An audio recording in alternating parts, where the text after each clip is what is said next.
ഇന്നത്തേക്ക് തീരുമാനം പറയാൻ സാധിക്കുമെന്നാണ് ഞാൻ കരുതുന്നത്. കാരണം ഞാൻ ഇരു മുന്നണികളുമായി ഇരുന്ന് സംസാരിച്ചിരുന്നു. ഞങ്ങൾ പറയാനുള്ള വ്യവസ്ഥകളിലേക്ക് കടന്നിട്ടില്ല. ഇരു മുന്നണികളും നമ്മളുമായിട്ട് സഹകരിച്ചു പോകാനും നമുക്ക് പിന്തുണ നൽകാനും ഞങ്ങളുടെ പിന്തുണ വാങ്ങിക്കാനും തയ്യാറാണെന്ന് അറിയിച്ചിട്ടുണ്ട്. അതിൻ്റെ അടിസ്ഥാനത്തിൽ അടുത്ത സ്റ്റെപ്പിലേക്ക് കടക്കുമ്പോൾ വ്യവസ്ഥകൾ അങ്ങോട്ടും ഇങ്ങോട്ടുമുള്ള വ്യവസ്ഥകൾ സംസാരിക്കാമെന്നാണ് കരുതുന്നത്. കേരള കോൺഗ്രസുമായിട്ട് വലിയ അകൽച്ചയിലാണെന്നുള്ളൊരു പ്രചരണമൊക്കെ ഉണ്ടായിരുന്നു. ജോസ് കെ മാണിയായിട്ടുള്ള വിഷയങ്ങളൊക്കെ അറിയാം. അവരുമൊക്കെയായിട്ട് ധാരണയിൽ പോയാൽ വേണ്ടി വന്നാൽ പോകാനുള്ള ഒരു തീരുമാനത്തിലേക്ക് എത്തിയിട്ടുണ്ട്.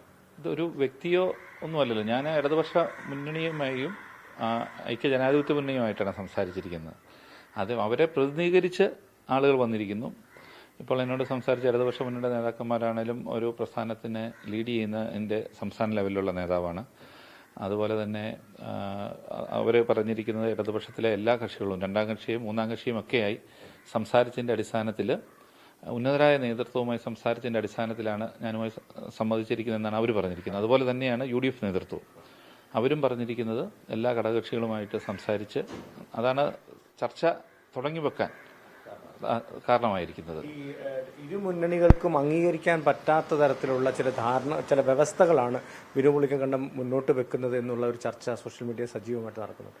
അങ്ങനെ വല്ലോ അടിസ്ഥാനരഹിതമായ ഒരു കാര്യമാണ്.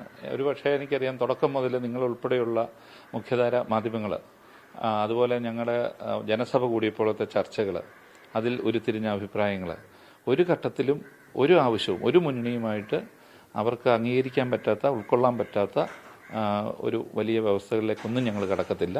രാഷ്ട്രീയ സാഹചര്യം മനസ്സിലാക്കി നമ്മൾ രാഷ്ട്രീയ പ്രവർത്തകനാണ്, പൊതുപ്രവർത്തകനാണ്. നമുക്കറിയാം രണ്ട് മുന്നണിയിൽ വരുമ്പോഴും അവർക്ക് അംഗീകരിക്കാവുന്ന വ്യവസ്ഥ എന്ത്, അംഗീകരിക്കാൻ പറ്റാത്ത വ്യവസ്ഥ എന്ത് എന്നുള്ള ഉത്തമ ബോധ്യമുണ്ട്. ആ ബോധ്യത്തിന്റെ അടിസ്ഥാനത്തിൽ അംഗീകരിക്കാൻ പറ്റുന്ന വ്യവസ്ഥകളാണ് മാത്രമേ ഞങ്ങൾ സംസാരിക്കുകയുള്ളൂ.